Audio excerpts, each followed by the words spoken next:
মা বাজার থেকে একটা বিশাল সাইজের কচু নিয়ে আসে, খালি কচু আনে নাই, কচুর সাথে মাছও আনছে। তো মা বললো কি আজকে এই কচু দিয়ে মাছ রান্না করবো। শুধু কচু দিয়ে মাছই রান্না করবো, আর কিছু করবা না?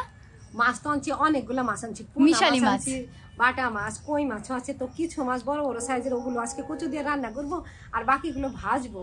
ওই পোনা মাছ ভাজা খেতে খুব ভালো লাগে, বাটা পোনা, পোনা তরতাজা মাছই ভাজা খেতে ভালো লাগে। কিছু খুকিকে ভাজা করে দিব, আমরাও খাবো, অতগুলো খুকি একা খেতে পারবে না। আর কিছু মাছ আমি কচু দিয়ে রান্না করবো। বড় সাইজের একটা কচু আনছি, আর এটা তো পুরোটাই আমার তরকারিতে লাগবে না। বাঙালি এক মাছেরই কি শুধুমাত্র 14 পদ খায়, কচু দিয়ে 14 পদ হবে। তো একে একে একবারে হবে না। আজকে কচু দিয়ে মাছ রান্না করবো। এই আগাটা কালকে সকালবেলা ভাতে সেদ্ধ দেবো, সেদ্ধ কচু সেদ্ধ খেতে একদম সেই স্বাদ লাগে। গোড়াটা পোড়া দিয়ে বাটা করবো।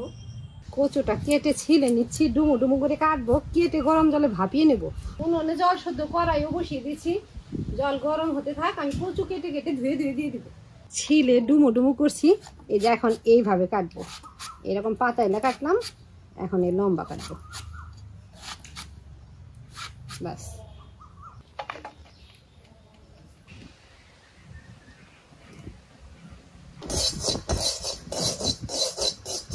পেঁয়াজ রসুন ছাড়াই আজকে তরকারি রান্না করবো। পেঁয়াজ রসুন ছাড়াও তরকারি খেতে ভালো লাগে, আর এই তরকারিতে ভাজা জিরে করে দিলে আরো ভালো লাগে।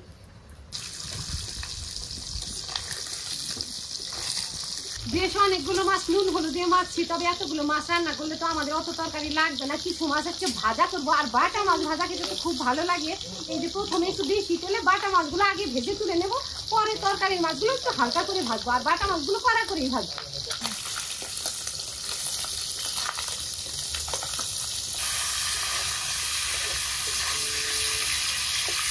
বাটা মাছগুলো তো ভেজে নামিয়ে নিচ্ছি ভাজা খাওয়ার জন্য। এখন রান্নার মাছগুলো ভেজে নিচ্ছি, এগুলো দুইবারে ভাজলাম।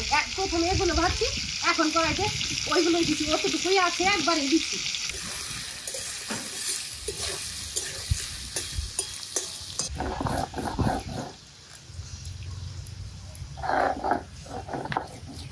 মাছগুলো ভেজে নামিয়ে ওই তেলে জিরে, তেজপাতা, শুকনা লঙ্কা ফোড়নে কচুগুলো আগে একটু ভেজে নিচ্ছি। ভাপানো কচু তো একটু তেলের মধ্যে ভেজে নিলে খেতে ভালো লাগবে।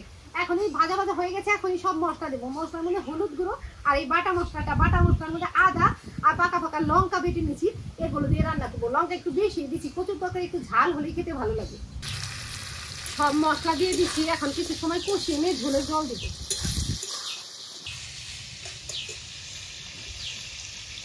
রান্নার শুরুতে জিরে ভেজে রেখেছিলাম, আর ওটা কিভাবে গুঁড়ো করবো, শিলপাটা তো অন্যান্য মশলা বাড়তে ভিজে গেছে। আমি জিরেটা বেটে নিলাম, একদম মিহি করে বেটে নিয়েছি। এখন ঝোলের উপরে দিয়ে দেবো। মাছ দেওয়ার পরে তরকারিটা পুরোপুরি জাল হয়ে গেছে, এখনই জিরে বাটা দিতে হবে। হালকা পাতলা মশলায় কচু দিয়ে মাছ রান্না হয়ে গেছে, এবার নামিয়ে দেবো।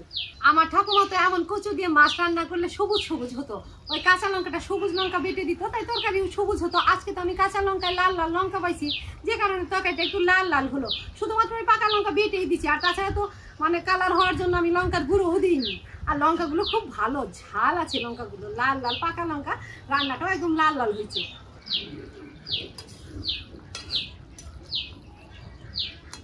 মা যে আজকে বাজার থেকে মিশালি মাছগুলো আনছে, মাছগুলো একদম তরতাজা ছিল, আর ঝোলটাও খেতে সেই স্বাদ হয়েছে। শুধুমাত্র জিরে বেটে ঝোল করছে। অনেকে ভাবতে পারে বা বলতেও পারে যে কচুর তরকারিতে এত ঝোল, তবে ঝোলেরও স্বাদ আছে। আর তরতাজা মাছের ঝোল খাওয়া উপকার। যেমন এই যে আমি কচু দিয়ে মাছ রান্না করছি, খুকি অতটা কচু খাবে না, কচুগুলো আমাকে আর বাবাকে খেতে হবে। 2-1 পিস হয়তো জোর টোর করে খাওয়াতে পারি, তবে এই ঝোলটা যে খাবে, ঝোলেরও উপকার আছে অনেক। অনেকেই বলে দিদি একদম তরকারিতে তো ঝোলের সাগর করে দিলেন। ঝোল যে আমি কেন করি, ঝোল খেতেও ভালো লাগে, আর আমার খুকি ঝোল দিয়ে ভাতটা একটু গিলে গিলে খেতেও পারে। গিলে গিলে খেতে পারবে। আর বাজার থেকে যখন মাছ নিয়ে আসছি, তখনই ভাবছি খুকিকে কই মাছটা দিব, তরতাজা কই মাছ। এই যে কই মাছটা থালায় নিচ্ছি, এখন বেছে বেছে খাইয়ে দিই। তুমি খাও, খাই দেখো মাছটা স্বাদ আছে। আমি তো বাটা মাছ ভাজা খাইছি, যাকে একটু কই মাছ খাইয়ে দেখি দাঁড়া। আমরা এমন তরতাজা কই মাছ অনেক খাইছি, ঠিক আছে? তোর এখন খা, তুই বেশি খাস নাই, আগার পাগারের কই মাছ পাওয়া যায় না।